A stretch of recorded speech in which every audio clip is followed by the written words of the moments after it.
Bonjour à tous et bienvenue dans une nouvelle vidéo dans laquelle j'accueille aujourd'hui Sandrine Raffin, archetière à Paris. Donc Sandrine, bonjour. Bonjour Jeanne.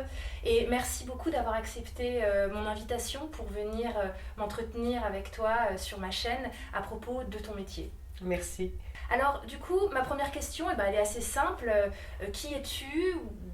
D'où tu viens? Comment en es-tu venue à l'archetterie? Quel est ton parcours? Alors mon parcours va être un petit peu assez simple en fait. Mon père est luthier archetier, mondialement connu maintenant vraiment en tant qu'expert sur l'archetterie. Il a souhaité que je rejoigne son atelier, mais il voulait avant que j'ai un parcours entre guillemets un peu plus conventionnel. Donc à 16 ans, je suis partie à l'école de lutherie à Mirecourt. C'est une école pendant laquelle pendant 3 ans on apprend à construire un instrument. Donc même un violon. Et donc après, à l'obtention du diplôme en luthier, j'ai rejoint l'atelier familial, ça met 19 ans.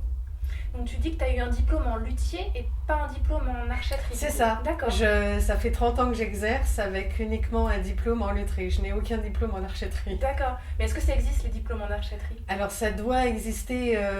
On va trouver en fait une formation plus sur la fabrication. On peut passer un CAP d'archetterie. Mais sinon, tout ce qui est sur la partie restauration et entretien, là, il faut rentrer chez un maître. Donc en fait, tu as baigné dans la lutherie et l'archetterie depuis que tu es petite. Alors c'est vrai que je retrouvais souvent mon père qui travaillait rue de Rome, mais aussi il travaillait pour beaucoup de luthiers en sous-traitance, donc il ramenait les archets à la maison et le soir faisait les mèches. Donc une fois que j'avais fini mes devoirs, j'allais m'asseoir sur ce petit tabouret qui maintenant sert de support de violoncelle et je le regardais faire les mèches. Alors, quand on vient chez toi, Sandrine, c'est vrai qu'on passe avant par des tas de vitrines de lutherie et d'archetterie, parce qu'ici on est rue de Rome à Paris, et des archetiers et des luthiers, il y en a quasiment à chaque numéro. Donc c'est vrai qu'ici c'est vraiment le rendez-vous de tous les musiciens qui viennent soit acheter un archet ou réparer leur archet, entretenir leur archet. Que viennent faire les gens dans ton atelier? Alors c'est vrai que dans la rue, comme tu le disais, il y a beaucoup de luthiers et d'archetiers. Nous, on va être les seuls en fait à être uniquement archetiers. Dans la rue, on va trouver d'autres archetiers, mais qui vont également pouvoir proposer des instruments à vendre ou ensuite organiser de la sous-traitance pour des réparations. Nous, ici, c'est uniquement les archets, ce qui était la tradition de papa quand il s'est installé. Au départ, on était dans une boutique un peu plus petite. Et donc lui, ayant formation luthier et archetier, il a voulu garder ce côté de luthier aussi. Et puis finalement, les gens sont venus pour les archets. Et donc, on a gardé ce côté-là. Donc là, ici, ça va être vraiment que l'archet. Donc là, effectivement, les musiciens vont venir pour réparer, faire l'entretien courant, je vais dire, changer une mèche, une poussette, une plaque de tête. Ensuite, on va voir la restauration, là qui va intervenir plutôt sur les pièces de grande valeur. Ça veut dire peut-être changer une petite partie de hausse, mais juste infime, c'est-à-dire faire une petite pièce en ébène, ce genre de choses où vraiment on doit continuer à faire perdurer l'archet qui est né il y a plus d'un siècle et qui doit continuer après nous. Et puis il va y avoir un petit peu de fabrication. Alors du coup, la question principale de cet entretien, c'était comment choisir son archet. Donc ça, c'est, je pense, une question que se posent beaucoup de violoncellistes qui souvent ont acheté un violoncelle pour commencer à jouer du violoncelle et donc souvent l'archet vient avec. Donc ils ont peut-être l'impression que c'est un accessoire ou que c'est pas si important, alors qu'en fait c'est très important, évidemment. C'est ça, alors souvent l'archet est considéré comme accessoire. Dans certains cas, on va avoir des archets vraiment premier prix à une 50aine d'euros qui sont limite parméchables, c'est-à-dire que c'est du jetable. Donc ici, on est sur un atelier où on aime la continuité des choses, que ce soit dans le rapport humain et même l'investissement par rapport à l'archet. Donc effectivement, quand un musicien va venir chercher un archet, il s'est rendu compte de l'impact. L'impact sonore, dans certains cas, il y a souvent une maturité qui se crée dans l'étude du musicien, c'est-à-dire qu'au bout d'un moment, au départ, j'ai choisi un violoncelle avec un archet accessoire pour découvrir l'instrument, et puis très vite vient le côté là j'y arrive pas bien et quand le professeur me prête son archet je me rends compte que ça va mieux, Donc il y a un côté technique qui intervient dans la maturité de cette recherche-là. Donc il y a une première étape souvent qui se fait au niveau technique en disant ben voilà, tel collègue ou tel ami m'a prêté son archet, je me rends compte que les sautillés ça va beaucoup mieux avec cet archet qu'avec le mien. Donc c'est cette première étape. Et ensuite vient aussi une maturité sonore. C'est maintenant je sais sautiller, je sais faire plein de choses. Et je me rends compte que le point de vue son, j'aimerais quelque chose d'un peu plus chaleureux, un peu plus sonore. Et vient cette maturité-là. Donc c'est souvent, on passe pas de l'archet d'études accessoire à l'archet définitif en une seule fois. Il y a plusieurs étapes. Et puis surtout, quand un violoncelliste se pose des questions sur son son, souvent, il pense à son violoncelle. Est-ce que je dois changer de violoncelle ? C'est ça. Il pense à changer de violoncelle et en fait, on va lui donner plusieurs archets et il va se dire, mais là, mon instrument, il sonne vachement bien, donc j'ai pas besoin de changer d'instrument, qui est aussi un budget assez conséquent. Oui, c'est vrai que le budget c'est intéressant parce que parfois les archets peuvent coûter plus cher que le violoncelle en lui-même, ce qui paraît improbable vu la matière du bois qui est utilisée. On peut se dire quand même que ça devrait coûter moins cher et non, parfois ça coûte plus cher. Ça coûte plus cher, alors il faut quand même avoir le ratio, c'est-à-dire qu'on ne va pas confier une pièce à 200 000 euros alors que ton instrument tu l'as payé 2 000 euros. Il y a un moment donné, oui, ça ne va pas aller. Donc on reste souvent sur un ratio d'un tiers par rapport au prix du violoncelle pour avoir un bon échange et une bonne graduation et évolution par rapport à justement qu'il n'y ait pas un instrument qui soit trop bien par rapport à l'archet ou inversement un archet qui soit trop bien et du coup qui apporte pas tout les avantages qu'il pourrait apporter sur un instrument qu'il ne peut pas supporter. Dans certains archets, sans forcément appuyer sur la corde, de suite ça va projeter, mais dans certains cas on va même arriver sur des points de saturation où la corde va rentrer en saturation et parce qu'on va au trop plein de l'instrument quoi. Du coup, on peut rentrer peut-être dans le concret parce que il y a un violoncelle et puis il y a peut-être des archets que je peux essayer pour montrer un petit peu ces différences. C'est ça, donc je vais te passer 3 archets. Tu vas pouvoir comme ça te rendre compte du côté technique déjà avec lequel tu te sens le plus à l'aise. Et puis le côté sonore, toi tu l'auras peut-être plus. À la caméra, en vidéo, je ne sais pas la projection, mais en tout cas, toi tu pourras nous dire ce que tu ressens. Et donc on va faire comme quand les musiciens viennent essayer, c'est-à-dire que, bien sûr, dans un premier temps, je leur demande ce qu'ils recherchent, s'ils cherchent un archet technique ou vraiment justement quand ils ont cette évolution par rapport à la patte sonore. Ensuite, je vais leur demander un petit peu leur style de musique, parce qu'on n'a pas que la clientèle qui joue du classique, on a des jazzman, on a des gens qui jouent du rock, on a des gens qui jouent des choses un peu plus manouches, donc on va s'adapter. Et puis ensuite, viendra la dernière étape du budget, parce que forcément je ne vais pas volontairement donner un archet trop cher si le musicien de base ne peut pas s'offrir ça. Je ne veux pas non plus qu'il ressorte frustré en disant ça c'était l'archet de mes rêves, je ne pourrais jamais me l'acheter. Oui, donc là comme pour l'essai, je vais te passer 3 archets, tu ne sauras pas ce que c'est, comme ça tu pourras nous dire avec lequel tu te sens le plus à l'aise. Ok, ça marche. Je te laisse le tendre.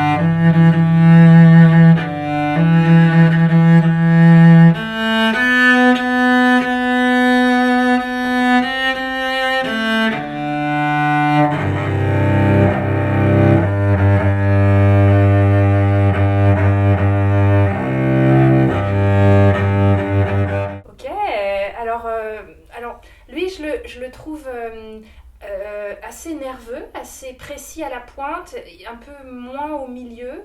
Et c'est juste une impression. Après, je sais pas du tout. C'est vraiment ce que je ressens. J'avais l'impression d'avoir moins de contrôle au milieu. Et puis aussi, il me semble un petit peu léger pour moi, mais ça, c'est peut-être. Peut-être que c'est totalement standard les poids des archets et que c'est juste mon impression. Alors, les poids peuvent être relativement standards dans la mesure où on va parler de 80 grammes pour un archet de violoncelle. Sur les archets anciens, on va pouvoir avoir des archets un petit peu plus légers. Maintenant, le poids, c'est une chose. Le plus important, c'est la balance. C'est-à-dire qu'il vaut mieux un archet de 78 grammes super bien équilibré plutôt qu'un archet de 81 qui va être très lourd en tête ou très lourd à la hausse. D'accord, et quand tu dis très lourd, c'est-à-dire qu'on a moins de contrôle? Ou qu'est-ce que ça veut dire? C'est-à-dire que tu le prends juste dans la main comme ça et tu vois s'il a tendance à tomber. Moi, je ne joue pas du violoncelle.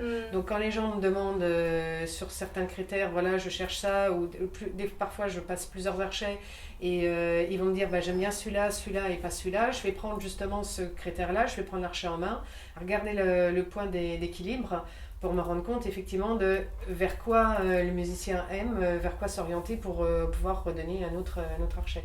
D'accord. Effectivement, celui-là, je trouve qu'il n'a pas beaucoup de poids à la pointe, qu'il est assez léger à la pointe, qui semble assez léger. D'accord. Et du point de vue sonore, qu'est-ce que tu pensais? J'aime bien. Je sais pas, parce que pour l'instant, j'ai pas grand-chose avec quoi comparer. En plus, c'est pas mon instrument. Donc, mais déjà, rien que d'avoir ce nouvel archet en main, j'ai déjà une sensation différente. Je le sens plus dense, plus lourd. Et je sais pas, je me trompe peut-être, probablement, mais j'ai l'impression qu'il est mieux. Ça se trouve, pas du tout.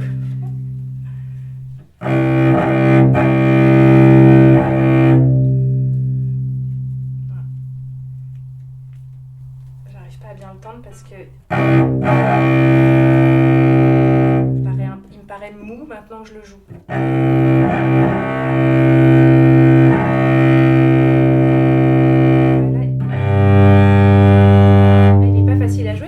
J'essaye de donner du son et la baguette... Donc si tu essayes de donner du son, ça veut dire quelque part que tu appuies un peu plus dessus.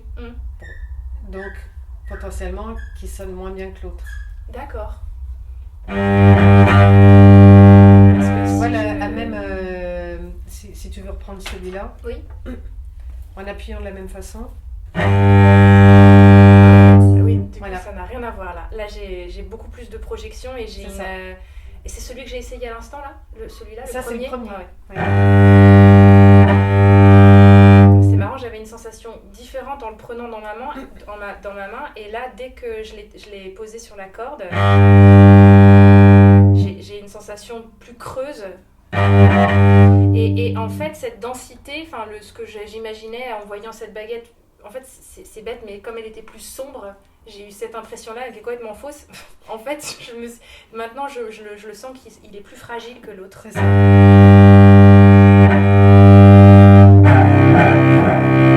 C'est du direct, hein. Je connais pas vraiment ce qui va m'arriver après.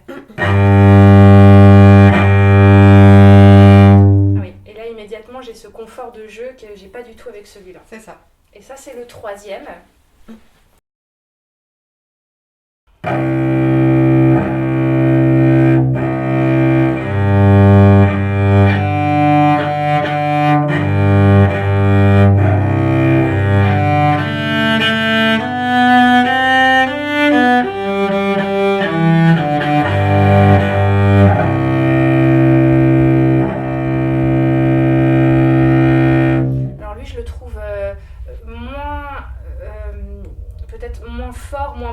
Que le premier, mais il est plus fin, je le trouve plus délicat et il a une qualité de son, un résultat sonore que je trouve très intéressant. Il est effectivement plus léger, il est très précis aussi, je trouve.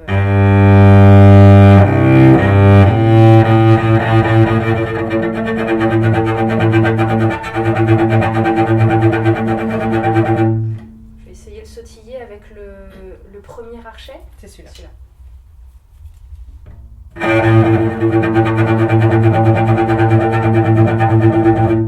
Ok. Et le troisième. Enfin, ça, c'est le deuxième, du coup. Oui. Donc là, c'est impossible. Faut pas me dire... Non, mais je suis d'accord avec toi. Ouais, c'est ça, ouais. Donc, celui-là, je pense que il est probablement en dessous au niveau du prix. C'est ça. Donc, du coup, je dirais que c'est celui-là le moins cher et je pense que ça doit être un archet d'études qui doit être, je sais pas, en dessous de 2000 €. Tout à fait. Okay. Ouf. Voilà, celui-là c'est bon. Et du coup, il coûte combien? Alors, il est à 1400 €. Ok. Donc, bon, c'est pas un mauvais archet, Non, du tout, c'est vraiment juste en Mais comparaison en avec les comparaison autres. avec les autres, forcément, Oui. c'est comme comparer un studio et une villa sur la côte avec piscine, quoi. On peut quand Voilà. même être très heureux dans son studio. Tout à fait.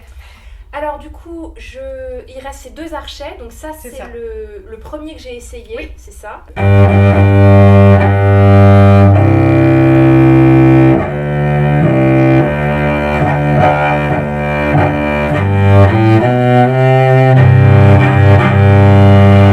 Ouais, c'est un archet, je pense que c'est un très bon archet, hein, mais lui, il attire mon attention par le grain de son qui se dégage en fait. Tout de suite, il y a quelque chose. Alors, par contre, en termes de grain, forcément, ça va être avec cet instrument. Tu vois, tu vas m'amener ton instrument, tu vas voir que ça va donner quelque chose de complètement différent. Parce qu'un archet va permettre en fait d'arrondir ou justement faire des graves bien ronds, bien chauds, ou dans certains cas d'avoir un son beaucoup plus clair, plus brillant, mais ça va dépendre de ce que va avoir besoin ton instrument. Si toi de base t'as un violoncelle avec des graves très chauds, si tu rajoutes un archet avec des choses très rondes, ça va un petit peu étouffer. Donc là, oui, effectivement, pour cet instrument, et même dans ta tenue l'équilibre, celui-là, tu aimes bien celui-là. D'accord.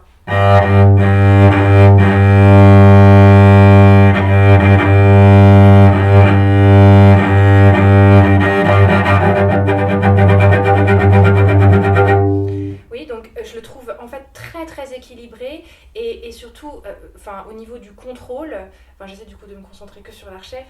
Au niveau du contrôle, je trouve parfait à tout point, surtout dans les zones un peu d'ombre, et le sautiller est très confortable. Et ici,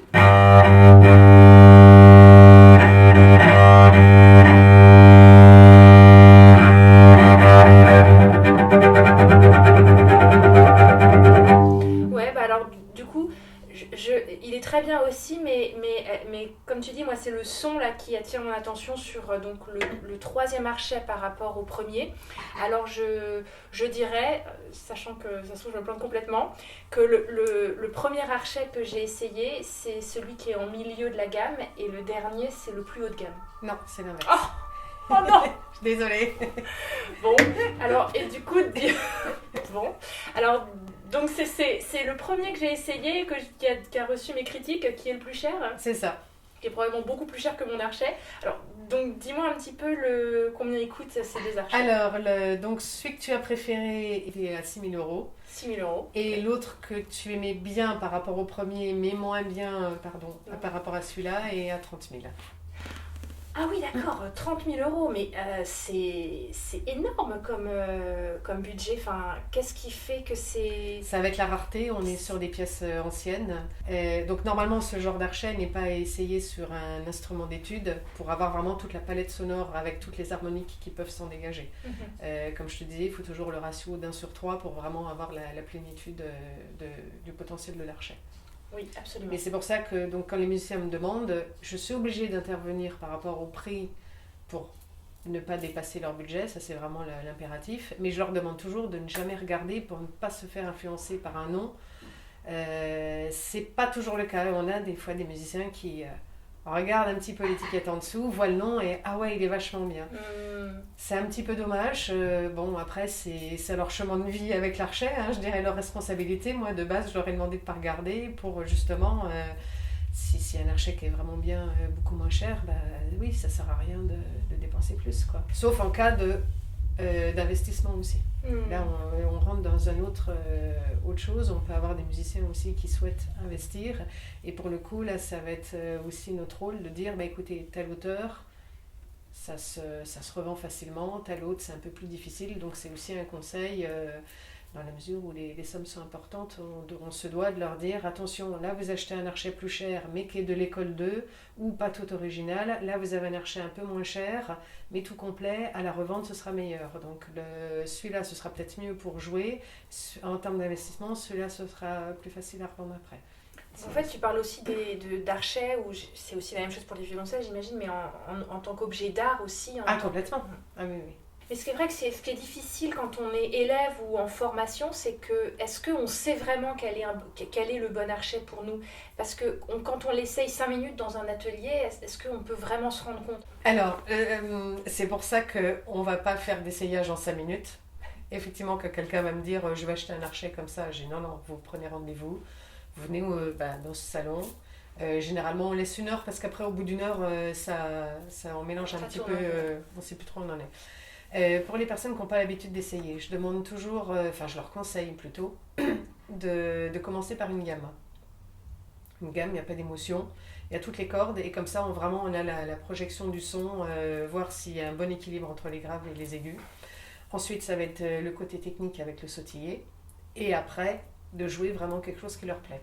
Et dès qu'il y a quelque chose qui gêne dans la tenue de l'archet, dans l'équilibre, hop, on pousse l'archet ou on en prend un autre. Ça ne sert à rien si déjà il y a une petite chose au départ. Il faut savoir que les musiciens sont amenés à jouer longtemps avec, donc s'il y a un petit défaut dès le départ, ça peut s'accentuer par la suite et faire des problèmes. Un archet avec beaucoup de points en tête, oui, ça peut être agréable parce que ça va donner une certaine stabilité sur toute la longueur de la baguette, mais au bout d'un temps, l'épaule va travailler et puis on peut se faire des tendinites. Donc il faut un petit peu isoler tous les problèmes potentiels qu'il peut y avoir. Et donc une fois que la personne a, entre guillemets, choisi celui qui lui correspond le mieux, soit elle a un professeur et donc du coup on l'invite à emprunter l'archet et montrer au professeur, ou soit si la personne n'a pas de professeur, de toute façon elle sort quand même avec l'archet, elle essaye 5 jours dans son environnement, au calme, et puis après elle décide, soit c'est celui-là, soit c'est un autre, de nouveau un autre essai, et puis voilà. Oui, donc en fait ce que tu dis c'est que essayer un archet ça s'apprend, il y a des choses à respecter parce que par exemple moi quand tout à l'heure je t'ai dit le grain de son est différent, en fait je parlais pas de l'archet, je parlais du violoncelle, mais comment savoir exactement quels sont les éléments importants pour choisir un archet sans se laisser influencer par notre violoncelle? De toute façon, tu l'as bien vu, le son était déjà différent avec les 3 archets. Or, l'instrument est le même. Donc, de base, ça va être toi de dire quelle patte sonore j'ai envie de produire, en fait. Et ce choix-là va se faire par rapport à ton goût. Il faut toujours avoir son violoncelle, en fait. C'est d'abord le violoncelle qu'on choisit. On choisit d'abord son violoncelle. Parce qu'effectivement, en changeant de violoncelle, là j'ai eu le cas hier, un musicien qui est passé, il vient de changer de violoncelle et l'archet ne s'adapte plus. Mais c'est dingue parce que la manière dont on parle, on dirait qu'un archet c'est la baguette de Harry Potter, quoi. C'est pas nous qui la choisissons, c'est elle qui choisit son instrument ou son musicien. Il y a vraiment quelque chose qui se crée avec le musicien, l'instrument et l'archet. On peut souvent, tu vois, tu peux prendre un archet et te dire ah celui-là j'ai bien en main, puis tu le passes sur l'instrument et ça fait le flop. C'est ce qui m'est arrivé pour celui-là. C'est ça. C'est ça, alors que oui. Donc là non, ça matche pas, c'est un mariage à 3, c'est-à-dire c'est pas parce que toi tu as décidé que celui-là tu le trouvais vraiment bien esthétiquement même, il peut te parler, te dire waouh il est trop beau. Mais non, en fait, ça va être un autre choix qui va se créer, quoi. C'est exactement ça. Quand je l'ai eu en main, je me suis dit, waouh, il est sombre. Et j'ai fait un son et immédiatement, je me suis dit, oh, qu'est-ce que je viens de dire? C'était n'importe quoi. Non, c'était pas n'importe quoi, c'était l'aspect visuel. C'est pour ça que le côté psychologique du nom aussi rentre en compte. Si je t'avais dit, ça c'est un Lamy, ça c'est un Lot, tu aurais pu dire, ah, Lamy c'est vachement connu, j'ai entendu, mon prof avait un Lamy et tout. Et c'est là où tu vas te créer une petite auto-persuasion de ah oui, il est bien, mais c'est pas ça en fait qu'il faut. Parce que au final, tu t'achètes pas un archet pour le changer au bout de 6 mois, donc il faut pas trop se tromper. Après, sur des choses anciennes, de qualité complète, on peut, dans la mesure où on évolue, il n'y a pas forcément de grosses tromperies, c'est-à-dire qu'à tout moment, tu reviens, tu rapportes l'archet en dépôt-vente, et puis hop, tu en choisis un autre, et voilà. Mais c'est vrai qu'on peut se dire que si on préfère un archet à 2 000 € plutôt qu'un archet à 6 000 €, est-ce que ça en dit pas sur notre niveau de musicien, sur notre faculté à le juger, et on devrait préférer un archet plus cher? Pas forcément, pas forcément. Non, ça va être vraiment ce qui va avec ton bras. Un archet ne s'adapte pas à tous les musiciens, parce que tu le vois bien dans la prise en main, on a certains modèles qu'on appelle les modèles Villaume, qui sont très ronds, très agréables, mais qui ont tendance à avoir un passant un petit peu plus fin, donc le crin un petit peu plus étroit. Et dans la main, si tu as une grande main, tu vas avoir l'impression de le perdre un peu, tu vois, de ne pas le tenir. Il y a des choses comme ça qui sont importantes, qui font partie de ta morphologie et ton équilibre. Et de même, un grand gaillard de plus de 100 kilos et une petite femme toute menue, on va pas donner le même équilibre, ça va être compliqué. Alors du coup, une fois qu'on a trouvé son archet et qu'on l'a acheté, comment on s'en occupe pour être sûr que tout se passe bien? Alors la première chose, c'est à chaque fois que tu as fini de jouer avec, tu détends toujours la mèche. Le crin est très sensible à l'humidité et si tu le détends pas assez, il va s'allonger un tout petit peu. Et comme une batterie de téléphone qui se décharge au fur et à mesure où tu n'attends pas vraiment le point zéro, au final, tu vas te retrouver avec une mèche super longue. Donc ça, c'est vraiment, tu as fini de jouer, tu le détends complètement. Ensuite, tu peux prendre, de la même façon que tu prends un petit chiffon pour enlever la colophane sur ton instrument, tu prends un petit chiffon pour enlever l'excédent de colophane sur ton archet. Ça évite d'encrasser complètement, et puis tu penses comme ça à l'archetier qui arrive derrière, qui passe pas une demi-heure à nettoyer ton archet. Ça, c'est important. Surtout pour nos amis contrebassistes. Ah oui, ça j'imagine. Avec la colophane pops qui est très, très grasse, et là, on se retrouve avec des couches de colophane et de confiture, et c'est pas très agréable. Donc ça, voilà. Ensuite, tu peux bien faire attention au niveau de la poussette. Donc c'est vraiment l'endroit où tu mets ton pouce. Va se créer une usure. En violoncelle, dans certains cas, surtout quand tu tends, il va se créer une petite distance. Donc le pouce se cale bien là. Et quand tu vois que la poussette est un petit peu mangée, il faut penser à la changer parce que sinon l'usure, tu vas la faire sur la baguette. Et c'est là où, sur les pièces anciennes, tu perds du patrimoine en fait. Ça décote. Après, on va être obligé de mettre un petit mastic pour combler. Et la poussette, c'est cette petite pièce en cuir? C'est ça. Alors, on va trouver soit en cuir, soit en lézard. Le lézard est avec le CITES, donc il n'y a pas de souci par rapport à la protection de l'espèce. Par contre, quand tu voyages à l'étranger, le lézard vaut mieux éviter en dehors de l'Europe. Donc, c'est vrai que le cuir de chèvre est ce qui correspond le mieux. D'accord. Mais puisque tu parles de lézard, ça me fait penser à l'espèce du bois de Pernambouc qui est aussi très protégé et qui est souvent... en ce moment, il y a eu tout un débat qui vient d'être résolu apparemment. Alors le débat a été résolu puisque ça a été voté. Donc le bois est protégé mais reste en annexe 2. Du point de vue mondial, donc ça veut dire aucun souci pour transporter son archet, ancien ou neuf. La restriction va se faire surtout au niveau du Brésil, avec interdiction d'exportation. Donc pour les archetiers modernes, on a notre bois ancien qui a été déclaré CITES, donc on continue à utiliser ce bois et puis voilà. Et alors l'autre question que les élèves se posent très souvent, c'est à quel point tendre son archet? Parce qu'il ne faut pas aller jusqu'au bout. Alors il faut bien sûr pas aller jusqu'au bout parce que sinon tu vas casser tout simplement la tête. Il faut avoir une bonne tension pour avoir justement ce côté réactif. Il faut surveiller au niveau du collet ce qu'on appelle le contre-cambre. Ta baguette donc est cambrée à chaud. À ce niveau-là, à aucun moment donné, ça doit être plat ou faire le contre-cambre une bosse. Donc ça, il faut vraiment s'arrêter à ce niveau-là. Sur celui-là, comme ça, on est à peu près bien. Ce qui est important aussi, c'est pas de mettre de colophane à chaque fois. Parce que ça encrasse inutilement la mèche. Moi, je dis à mes élèves de mettre de la colophane à chaque fois. Non. Oups. Tu en mets quand il manque d'accroche. D'accord. Là, tu vois, t'as pas mis de colophane. Oui. Les archets marchaient. Oui. Ils ont de la colophane. Donc, tant qu'il y a de l'accroche, t'en remets pas. Sinon, tu vas encrasser inutilement la mèche. Parce qu'en fait, il y a deux facteurs. Quand changer sa mèche, souvent on me demande, ça fait... j'ai pas changé depuis 2 ans, est-ce qu'il faut que je la change? Oui. Généralement, les solistes changent leur mèche tous les 2-3 mois. Les professionnels entre 4 mois et 6 mois. Les élèves, ça doit être parfois c'est quand ils y pensent, ou alors quand le professeur en début d'année leur dit « Ah, tu l'as pas changé l'année dernière, vas-y fais-le », donc ça fait une fois l'an. C'est vrai qu'on est maintenant sur des périodes climatiques assez extrêmes. On se retrouve avec des périodes très très froides et extrêmement chaudes, donc ça le crin n'aime pas du tout. Donc une fois l'an, ça devient maintenant le minimum. Pour justement pas se retrouver avec des mèches trop longues, quoi, en fait. Et si on a envie d'entretenir son archet, enfin de nettoyer son archet, mais que même si on passe un coup de chiffon, il reste des traces, comment on peut nettoyer le bois et comment on peut nettoyer la mèche? Alors, le bois, tu peux le nettoyer avec la popote comme l'instrument. Donc, en faisant toujours bien attention, tu te mets sur une table. Et comme la popote est grasse, tu fais vraiment attention de bien séparer quand tu vas appliquer la popote pour surtout pas en mettre sur la mèche. Si tu la graisses, c'est fichu.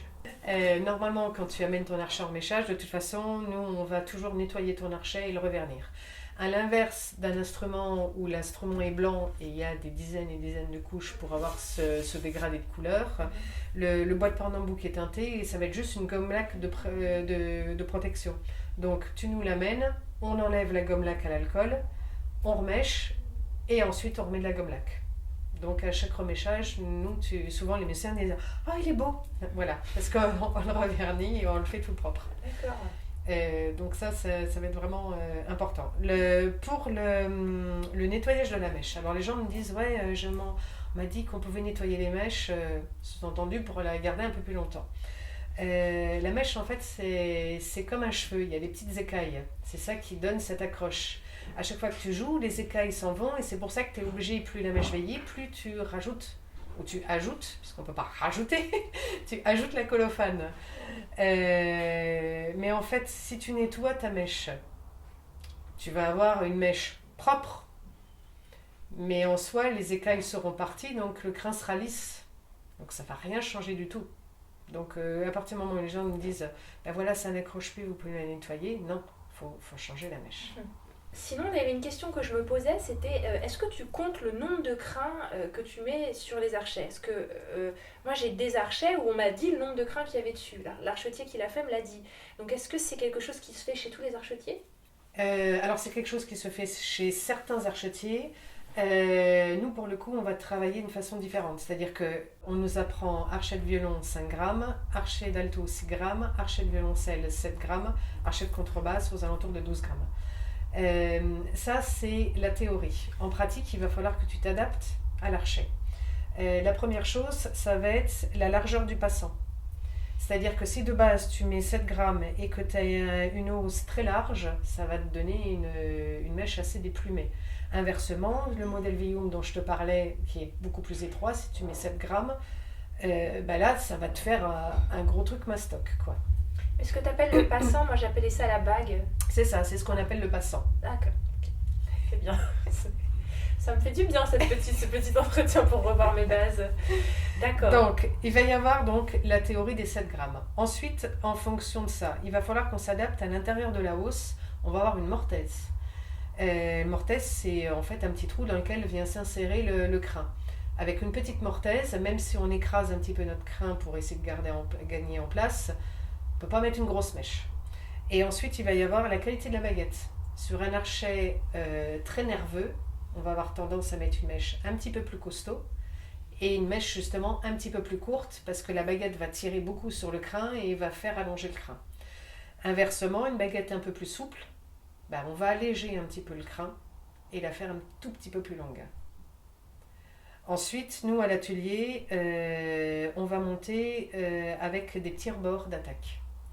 Donc de ce côté-là pour violon alto et de ce côté-là violon violoncelle, qui permet en fait, même si on a un passant assez étroit, donc une mèche potentiellement un peu plus fine, au moins d'avoir de la résistance et de la matière pour éviter de changer les mèches tous les 2 mois, quoi.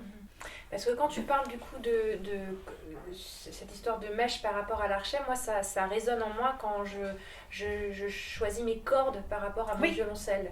Ça ressemble en fait. C'est ça, tout à fait. Parce que même avec des standards de longueur de corde et de taille d'instrument, en fait, on peut chercher des basses plus toniques ou des aigus plus brillants. Tout à fait. D'accord. C'est la même chose. Quelqu'un qui va me demander une grosse mèche alors que son archet est souple, je vais lui dire non, désolé, je vais vous mettre une attaque, mais la mèche elle sera bien équilibrée et pas trop grosse justement parce que votre archet va vous paraître encore plus souple, quoi.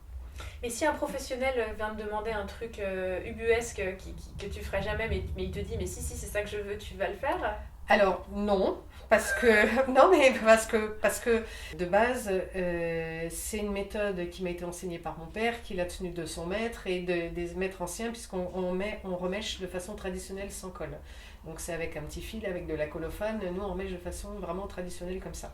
Donc on peut me demander certaines choses, c'est-à-dire que j'ai déjà eu des violoncellistes et contrebassistes qui m'ont demandé d'avoir un tiers ou la moitié de mèche blanche et l'autre moitié noire. Ça je fais, ok. On m'a déjà demandé la moitié des crins, parce qu'on remèche avec les crins la partie de la queue ici au départ et la fin de la queue ici. On m'a déjà demandé de faire la moitié d'un côté et l'autre moitié de l'autre. Ça, j'ai dit oui. Par contre, si on me demande des choses complètement insensées, je vais dire non, désolé, parce que je sais que ce n'est pas bien. Mon but, c'est pas de faire payer une mèche pour faire payer une mèche. Déjà, on a beaucoup de travail, on n'a pas de temps à perdre, et puis c'est pas aller dans le bon sens. Donc, je vais dire non, désolé, je ne fais pas ça. Voilà. Parce que les crins blancs et noirs, c'est uniquement esthétique ou ça change? Pas du tout. Le crin noir va avoir plus d'accroche. On va avoir. Alors généralement, violon alto, violoncelle, on va monter du blanc. Les archets d'études, on va monter du crin qu'on va appeler décoloré. C'est du crin du coup plus gros, mais qui va avoir moins de pattes sonores parce que c'est aussi important. En violoncelle, on peut des fois avoir du crin gris. Oui, Gary Hoffman joue avec du crin gris. Mais par contre, oui, après, ça va être sur certains répertoires, sur du jazz, sur du rock. Là, oui, on va me demander du gris, mais même en violon et en alto. Et les contrebasses vont jouer aussi avec du crin roux. Voilà, ça parce que ça va être un alternatif entre la croche et puis aussi la patte sonore qui est aussi importante. Et donc ça, en fait, c'est des espèces de chevaux différentes, avec des robes différentes, des couleurs de crins différentes. C'est ça, c'est le crin qui est naturellement de cette couleur-là. On va utiliser, nous, du crin de Mongolie. C'est celui qui a toujours été utilisé dans la maison Raffin depuis plus de 30 ans et que le maître de mon père utilisait aussi. Donc voilà, on est resté sur ça, c'est ce qui correspond le mieux. Après, il peut y avoir d'autres crins qui vont être un peu plus élastiques, comme on a une clientèle étrangère assez importante où il y a beaucoup de voyages aussi en Asie. C'est très humide, donc on va éviter pour nous ce genre de crin. En tout cas, tout ça, c'était super intéressant. J'ai appris plein de choses que je ne savais pas. Donc, merci beaucoup, Sandrine, d'avoir partagé tout ça avec nous et de m'avoir reçue dans ton atelier. Je t'en prie, c'est avec grand plaisir. En tout cas, si vous avez la moindre question par rapport à cette interview, à ce qui s'est dit, n'hésitez pas à la poser dans les commentaires en dessous de la vidéo parce qu'on sera vraiment ravis de vous répondre. Merci à tous et à bientôt. À très bientôt.